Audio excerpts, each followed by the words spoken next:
Abigail Cannon here from Fiction Atlas Press, bring you another Indie Connection. And guess what, guys? It's November, and you know what that means? It means it's NaNoWriMo month. And to celebrate NaNoWriMo month, we're going to do things a little bit different this month. So every week this month, I'm going to be bringing you guys 4 books that were written during NaNoWriMo by indie authors that they have gone on to successfully publish. These will still be indie published books, but I want you guys to know that just getting through NaNoWriMo is an accomplishment in itself, and you can turn that book, after some editing, professionally and self-editing, and some marketing, you can turn that into a success story. It's not just 50,000 words you wrote. You can publish that book and be on your way to being a successful indie author. So without further ado, here are our picks for this week. The first book I have for you is called In Case You Missed It by S.M. James. Brooks is convinced his life is totally 100% happy until Darian tracks him down. Darian was supposed to be the guy he kissed once and remembered forever, but now he's back in Brooks's life with easy smiles and big ideas. The first of which, show the homeschool Brooks everything he's missed out on. But as the pair work through a spring of playing catch-up on life, it becomes obvious to Darian that Brooks has a secret. And as things heat up between them, Brooks's secret might just be Darian's worst fear.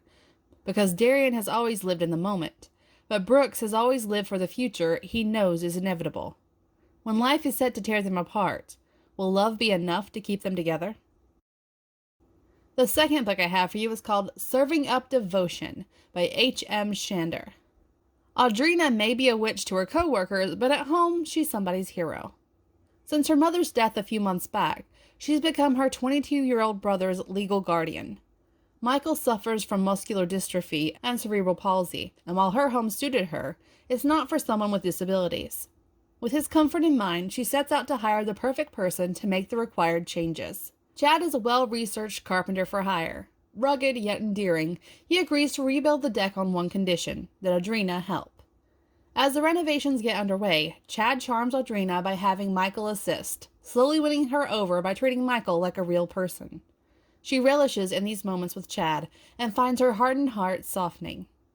As many magical moments as Audrina shares with Chad beyond the renovations, she knows it'll never work out. Her heart and energy belong to Michael and his well-being, and despite what Chad thinks is best for her, there's really no time for frolicking. The more he pushes her to live a little, the harder she fights against him.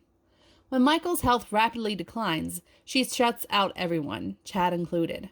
However, it forces her to see the depth of her loneliness. Maybe Chad really was the perfect person to make the changes, in her. Is it too late to tell him, or does she put him away forever? The third book I have for you is called Venus and Aphrodite by Barbara Winks. Love is on the menu.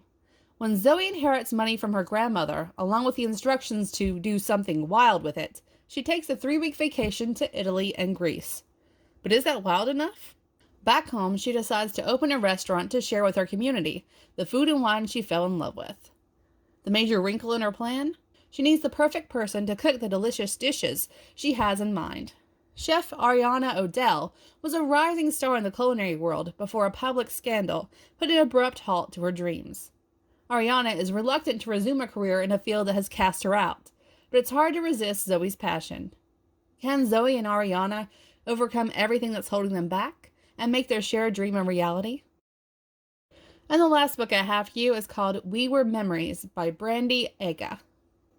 I never thought I'd be flying alone with a 2-month-old baby, leaving behind her father and 1,500 miles of memories. I never thought the last time I would ever see him would be down on my knees, at my worst, begging for his love. He ruined me, took my heart and loved it unconditionally, just spit it out and walk all over it. We're strangers again, the two of us. I've always been a good girl, but love can make you do bad things. It changes who you are as a person, inside and out. I hate that he was ever mine. I hate that I hate him. I hate that I still love him.